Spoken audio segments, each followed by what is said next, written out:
Chapter 6. The Foundation Stone or Rock of Faith. How true was my father's mind, how relentless his drive for perfection in the sacred learnings. Yes, I knew that it was possible for a person to be in two places at the same time, but, as he showed me, I did not know how this was done.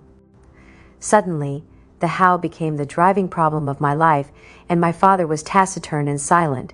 He would not speak with me about the experience I had had, nor about the techniques of further study. He listened with interest, but made no comments when I talked about it. A grin twisted his lips when I told the story of the impossible man who said he was a tin man and wanted me to go to Britain to see Stonehenge in the town of glass. But though I saw a flicker, almost a mockery, he would say nothing. I reasoned for myself that there must be a technique by which one could learn to use and control the sense of being in two places at the same time. Surely then it could be taught. But if my father would not teach me, to whom could I turn? My problem grew until it was like a goad that made me accomplish the usual time, master my learnings with exacting thoroughness so that I could have leisure time to meditate and to dwell upon the problem.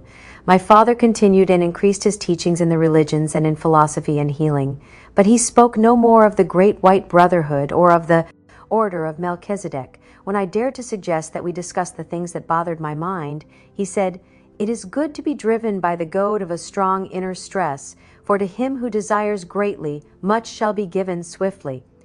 Thus, for 2 years, my conscious mind was driven hourly by the strange unanswered questions. Shortly after my 12th birthday, we were working alone in the big house high on the hill at the end of Marmion Road. It overlooked all of the village, the tabernacle, our old house, the compound, and beyond to the river and the valley filled with herds of cattle and rich fields. Hoping that the vista had mellowed him, and knowing we were alone, I said, "Father, how can I learn or go further in the desires of my heart if there is no one to explain the problems of my mind?" He smiled, and we continued the building.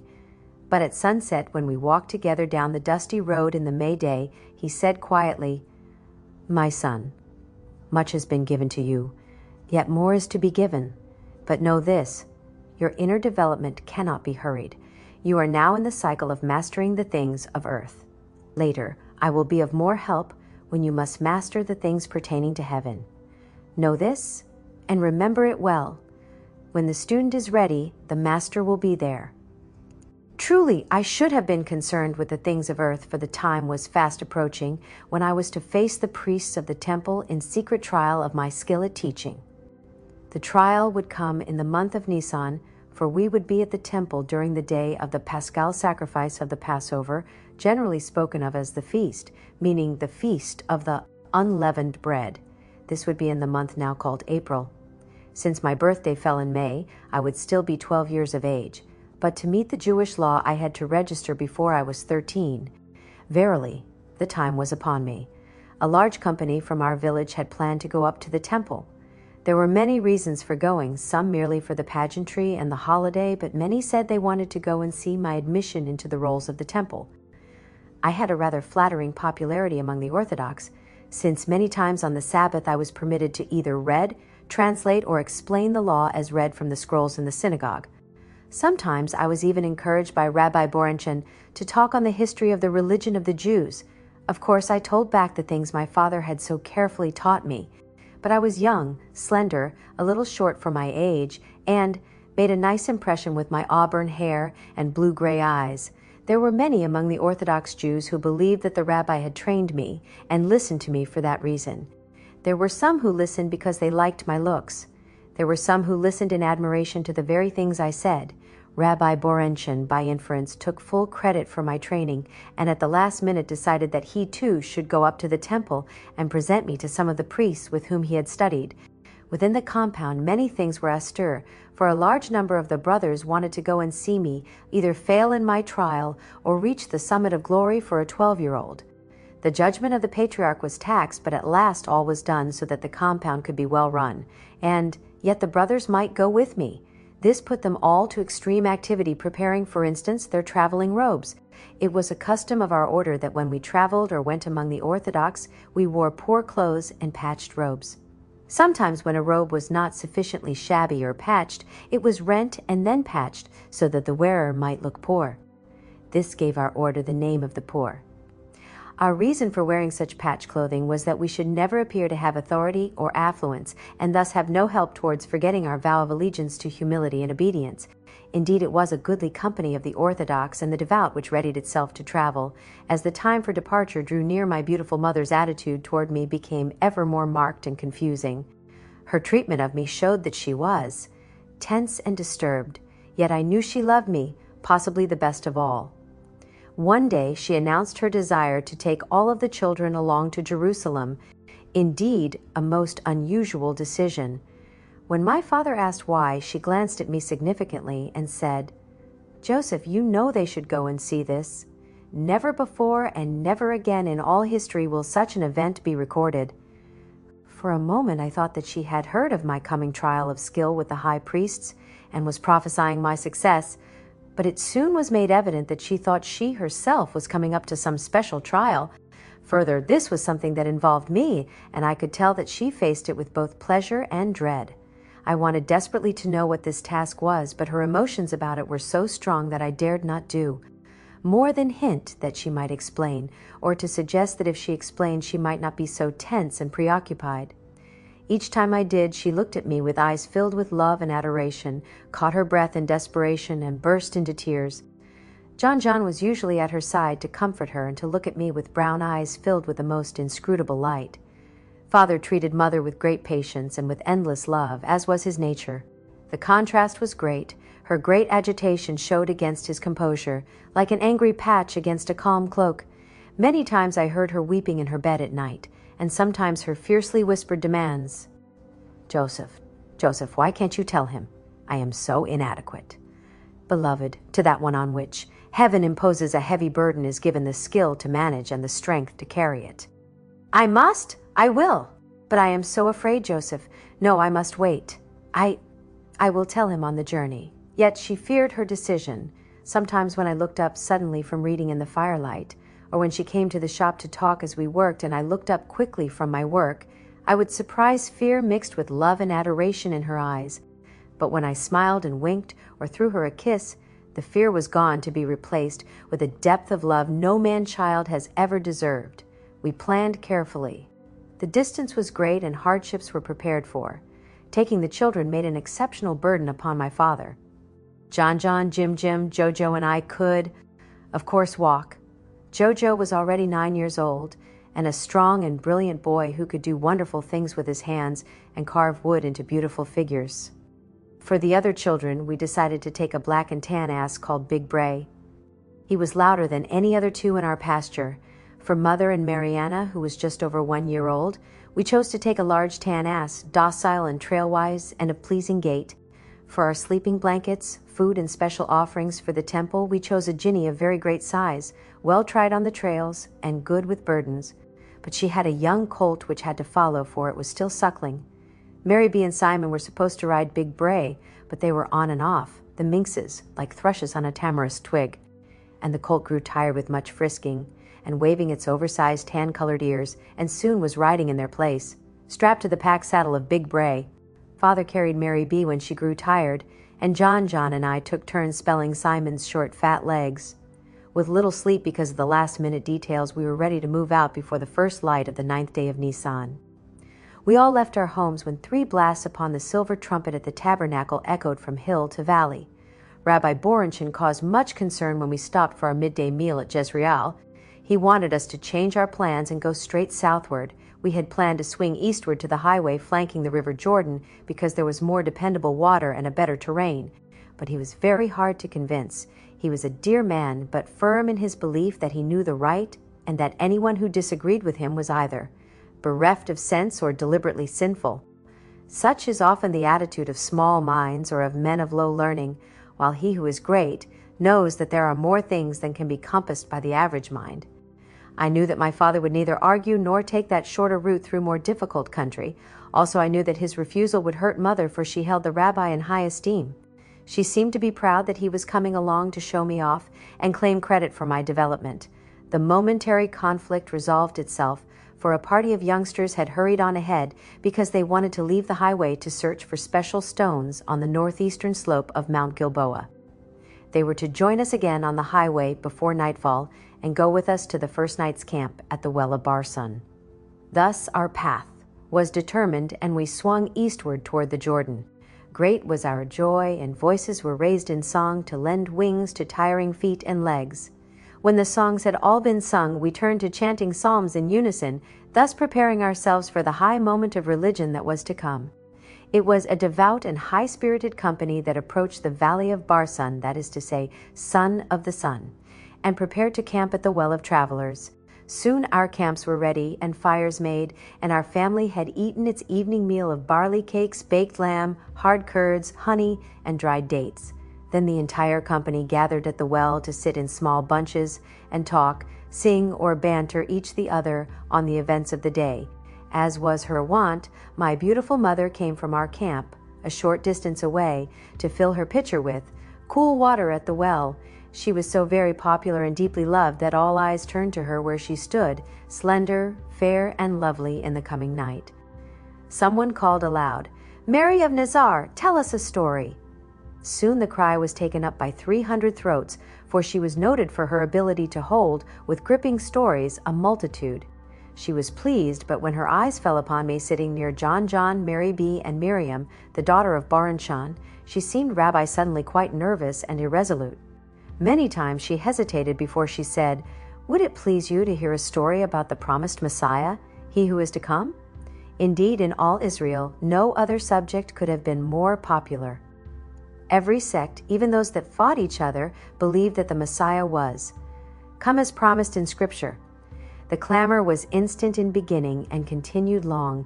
She still seemed nervous and finally turned and placed her pitcher at my knee, and it was as if she nailed me to the spot. Strong hands lifted her to the stone rim, which surrounded the edge of the well, so that she could be seen in the firelight by those at a distance. This is a true story. The way Mother began caused the whole company to laugh. It was all the same to them whether Mother told a fanciful tale or quoted the commandments. This certain woman was much concerned and pained inwardly in her heart, for she bore a secret which had been given to her by the angel Gabriel. Deep in her heart were hidden words spoken by the voice of heaven, that out of her maidenly body should come the promised Messiah. She had borne come as promised in Scripture. The clamor was instant in beginning and continued long. This certain woman was much concerned and pained inwardly in her heart, for she bore a secret which had been given to her by the angel Gabriel. Deep in her heart were hidden words spoken by the voice of heaven, that out of her maidenly body should come the promised Messiah. She had borne come as promised Son, named him as directed by the angel of the Lord, and of course had fulfilled the first obligation of the covenant between the All-Father and Abraham when the child was circumcised on the 8th day. But, as all women will, she would change from complete faith to no faith in the angel's words. Thus it was that she was sorely perplexed and concerned when the time came for her son's redemption. And when her time was accomplished, and she must needs go through the purification, great was her anguish of mind and soul. This was the firstborn. According to the law, the firstborn son is to be given unto the Lord, but may be redeemed of the priest for the sum of 5 shekels. The earliest time of this presentation of the redemption price is 31 days after birth. Time and time again she had looked upon every part of his tiny body to see if she could find any blemish that would disqualify her son for the priesthood, for as you know, he was truly the firstborn of the priesthood. She often dwelled in dread upon the possibility that the child might meet with rejection, or by accident of death should not be redeemed. But she would not relinquish him for his own redemption until after her own purification. The time for purification of the mother of a son is 41 days under rabbinic law. It is, of course, 81 days for the mother of a daughter, but she was not wealthy and could not make a special trip to the temple. Thus she waited for the first feast days, since it is lawful to delay either the presentation or the purification within a sensible season, though she might have foregone her own presence in the temple and been purified by the offering of a friend at the temple. She refused, for in her heart of hearts was a belief that a miracle had happened unto her. How she trembled with fear, and also delight, as she approached the temple at last and entered the gate of the women on the north side of the court of women. Indeed, she had to hurry, for out of the lofts of the temple the organ began to announce that the incense was about to be kindled on the golden altar, thus summoning those who were to be purified and blessed. She quickly dropped her poor offering into the third of the 13 trumpet-shaped chests, for she was not of such wealth that she could afford a lamb to substitute for a turtle dove or a pigeon. Indeed, a dove was more than she could afford. But she was soon arraigned by the ministering priests with others inside the wicket on the right side of the great Nicanor gate, right at the top of the 15 steps which led from the court of women to the court of Israel. But the short purification service did not cleanse her heart or clear her mind. She wondered if she should find the high priest on duty and tell him of the annunciation of the angel of the Lord. Or should she retire with her precious burden, say nothing to anyone about his birth? But if she spoke and was not believed, what ridicule would be hers? What vicious tongues would do to the tender life she held to her aching breast? Yet, if she did not speak, would she not be denying the infant all his divine rights and condemn him to the life of an ordinary man? What should she do? So torn was her soul and mind that the tears fell upon the bright face of the infant in her arms, and in her agony it was as if spikes had been driven into her breast. Knowing not what else to do, she resolved to speak to a priest, and at least have someone to share her burden or strengthen her faith. But before she could put her new resolve into action, the purification was finished. The priests went within, and the other women streamed past her. She was forced out the wicket and wandered aimlessly out toward the court of men, where she thought to meet her husband of 10 months. The women left her, and she felt alone, as if all the world in heaven too had deserted her in that stony courtyard. A priest in his vestments came hurrying by, possibly late for a sacrifice. Yet even as she strove to make her voice sound in order to speak to him, he saw her despair and stopped. "Daughter?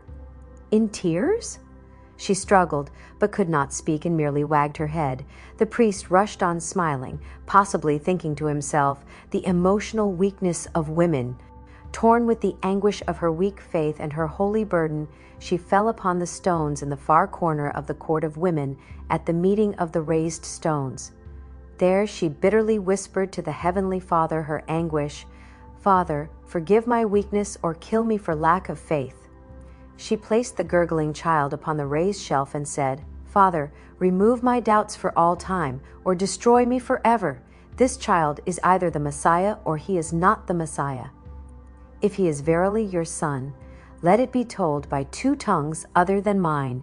If he is not your son, not the awaited Messiah, let my heart be stopped in my breast." This she said in a whisper, only because she feared lest some curious stranger hear her bewilderment and accuse her of blasphemy. She was still kneeling thus when her husband found her and quickly moved her to the redemption. He raised her to her feet and supported her upon his arm and urged her toward the officiating priest in the alcove next to the sacred altar. There, with much doubt, she hurried. But, as they went through the side corridor of the court, a black cloud covered the sun and hid out the midday light. It was as black upon the earth as it was black within her doubting heart. But soon she knelt before the priest and received the benediction. Then she handed up her son to the priest, giving up her firstborn to God. The cherub waved his hands in delight, and the cloud that was before the sun dissolved. The prayer was said in bright sunshine, but before the Amen an ancient and venerable figure, a chief officiating priest, known and loved in town and sanctuary, came as quickly as his weight of years would allow. "Where is the one who was to come? Where is the Messiah?" he cried out in his eagerness. The officiating priest stopped, for the ancient Simeon was noted for his piety, his justness in all his relations between God and man, his fear of God, his humility, and above all, for the promise made in a vision in his youth that he should behold the Messiah before he would be permitted to die. He was the strongest of the Orthodox priests in the belief that the Messiah was soon to come. Through almost 100 years he had waited and watched for the fulfillment of a vision of prophecy from God. With near-sighted eyes he peered upon the cherub and cried aloud and fell upon his knees. Then he rose and praised the Heavenly Father and took the child. Praising God in the highest, he walked directly to the golden altar and placed the child thereon. The company gasped, and Mother said, "Oh, you gasp here beside the well of Barsun?" Imagine how much she gasped, kneeling before the altar, for she knew that only that which is consecrated and sacred could be placed upon the golden altar. She cried aloud her doubt, but Simeon, the priest, heard her not. Verily, Simeon fell upon his knees before the altar, and so did the other priests. And he worshipped and prayed and cried aloud, "O my God, you have been ever good and are now truthful to your servant. You promised that I should see the Messiah. Now I may lay down the weight of my years, cease my longing and watching, and die in happiness. For thus, Lord, you have kept faith. Now let your servant depart in peace, for my dim eyes have seen the salvation of man, and my gnarled hands have held the treasure of heaven. Here is the glory of Israel, the light unto the Gentiles, the Messiah that is come." Having thus spoken, he rose and came back with the smiling cherub. The bewildered mother held out the 5 shekels to redeem the child, but Simeon placed his hand upon the money and pushed it down. "Holy Mother, you cannot buy back the Messiah!" The heart of the woman rose within her and almost broke, and tears flowed down her cheeks with joy and despair. She knew joy to have the promise of the angel confirmed, despair at the words which implied that she would not be able to reclaim her smiling child. But before her heart could burst, Simeon bent and placed the child in her arms. "Mother, into your arms I place the salvation of man. Minister unto this instrument of the divine will." The woman rose and left Simeon. Her husband guided her toward the corner gate, for they were intending to retire to Bethany, 3 miles away, there to rest before returning to Nazar. They had reached the gate itself, and within the woman a great doubt and turmoil was again rising. She reasoned thus: Simeon was old, bereft of good sight, possibly bereft of clear sense. Perhaps he had a lapse of memory due to age. Thus doubting in her heart of hearts, she stepped into the gate and was 1 pace only from the outside when a great cry caused her to stop. It was the voice of Anna, the admired prophetess, daughter of Phanuel of the tribe of Aser. She was beloved by all in the temple, for there she had dwelled many years serving God and praying and fasting. She never left the temple grounds but foresaw events. She had been a widow for 84 years, but had known her husband for 7. Thus of great age and wise, she had foreseen the coming of the Messiah into the temple, and had waited at the central gate. When he came not, she turned to her inner sight, followed the cherub, and stopped the mother with a mighty shout, lest she go forth from the temple grounds. Anna's great cry brought a multitude of persons, and they crowded close to see when Anna prostrated herself upon the stones, and gave thanks to the Most High that she was allowed to see the Messiah. A few scoffed, but all who knew the prophetess and loved her knelt down and gave adoration. And Anna rose and spoke to them, saying, "O look you well upon this babe, and behold wherewith God fulfills his promise with a Savior for downtrodden Israel. Verily, look upon the Redeemer." Many wept, others pushed close, and some reached to touch the child. But when Anna knelt to pray, she commanded all to do likewise, and the husband and mother passed quickly beyond the temple grounds and were lost to the curious who endangered the child. And as they went to Bethany, the mother rejoiced in her heart, praying that she be given strength, wisdom, power, and knowledge equal to the task of ministering unto the human needs of the instrument of salvation. My beautiful mother stopped talking. From afar, the desert night birds stirred their orchestra of love to serenade the stars. Not an eye in our company was dry, and my own tears came down my cheeks. For a long while no one dared speak, lest his voice betray that he was choked on tears. But at last Ishmael said in his direct way, "We shall not sleep for curiosity unless you tell us who the woman was." Mother stood near me, her hand upon my head, peering down into my eyes in the firelight. "If you do not know, let it be a puzzle in your heart until we reach this well on the return trip. Then, if you will it, I shall tell you an even greater miracle, and the name of the mother, and the name of the son." My mother touched me with love and stooped to kiss my brow. I felt her warm tears fall upon my hand. She turned quickly, picked up the tall pitcher, then was gone into the dark beyond the firelight. Oh, did she not speak the dream of every man? O Israel, Israel, where is thy expected deliverer? Long, long have we waited for him whom the prophets foresaw.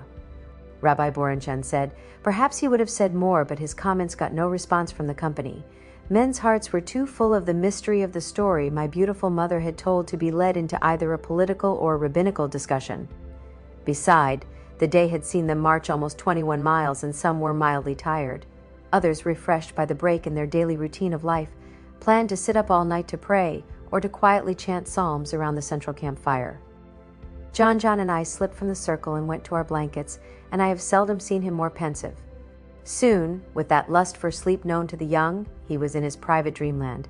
But I lay for a long time, thinking of my beautiful mother and wondering in my secret heart of hearts why she treated John and Jim with more intimate and more human love, when I was certain she adored me more than either. Idly I wondered about the Messiah, and then about the technique by which one could be in two places at one time, and then thought fleetingly of the best way to trap the attention of the proud and haughty high priests and hold it long enough to teach them. The touch upon my shoulder was strong to rouse me from deep sleep. We were soon underway, saddled and moving with the very first light. In the cool of the morning we moved briskly, and the animals trotted almost without switching. By a little after sunup we had covered almost half of the 20 miles we expected to march that day. We put the donkeys to grass with loosened cinches and sat down to our own breakfast of nuts, dried dates, and cold barley cakes. Under the heat of the sun, our pace then slackened, and we were toiling in the heat of high noon before we reached the camp on the Jordan. We watered the animals and rested throughout the afternoon heat.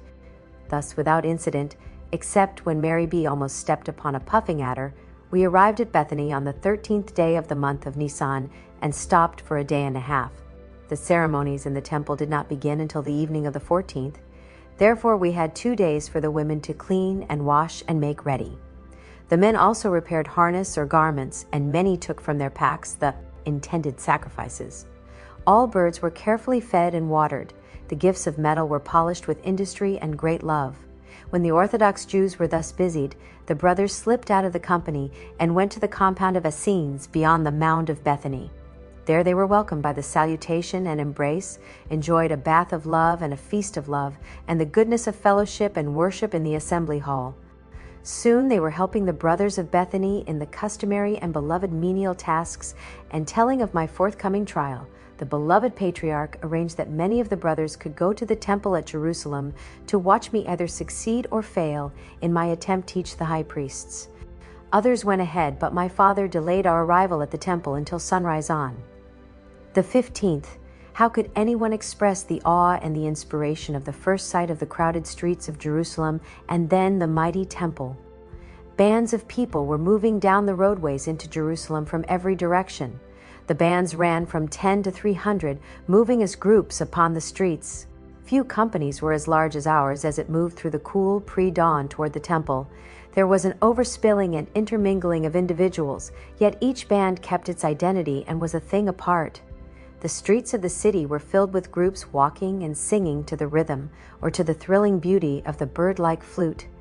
Though Jim was not as skilled as Jojo at singing, he played the flute with a perfect beat and many a skirling flourish that embellished the melody, and he was very popular with our company.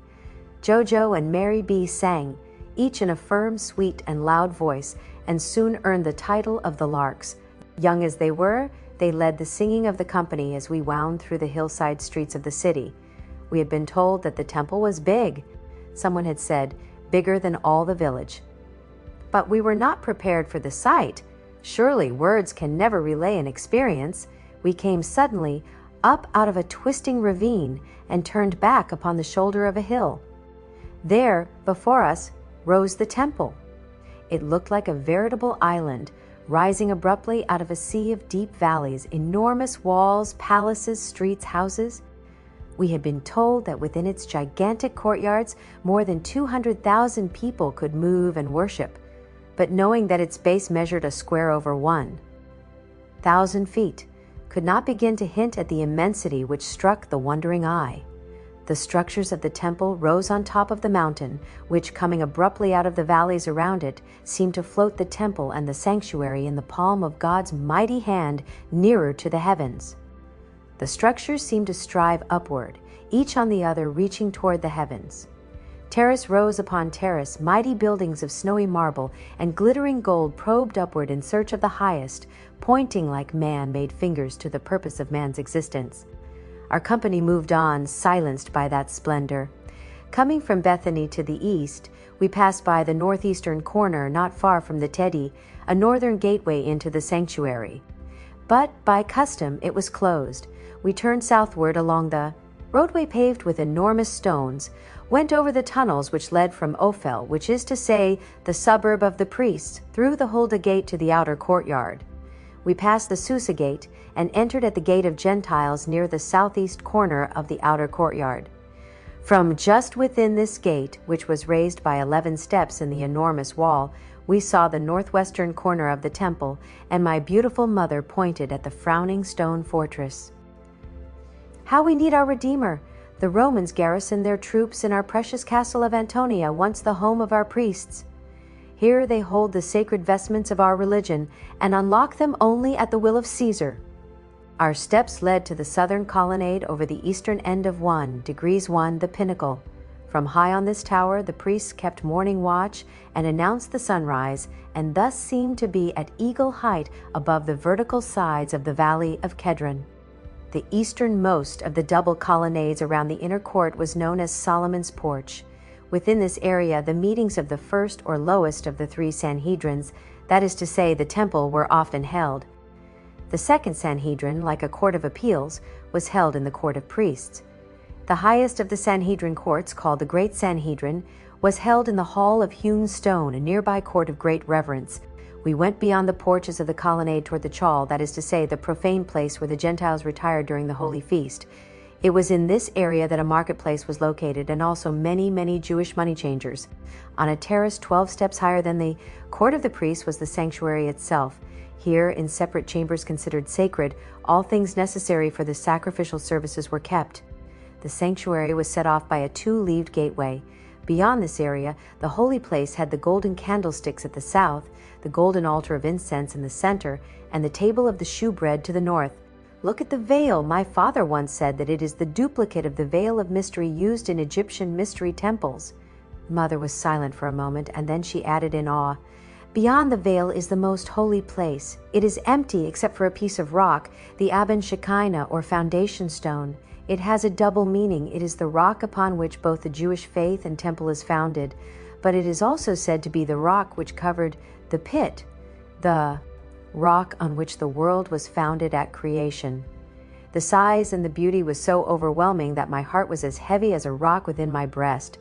How could an unknown Essene hope to instruct the wisest of the priests who founded such a faith, held the rock upon which the world was created, built such a structure of magnificence? I felt like David against 1,000 giants. But now the giants even held the rock, and I had no stone to throw.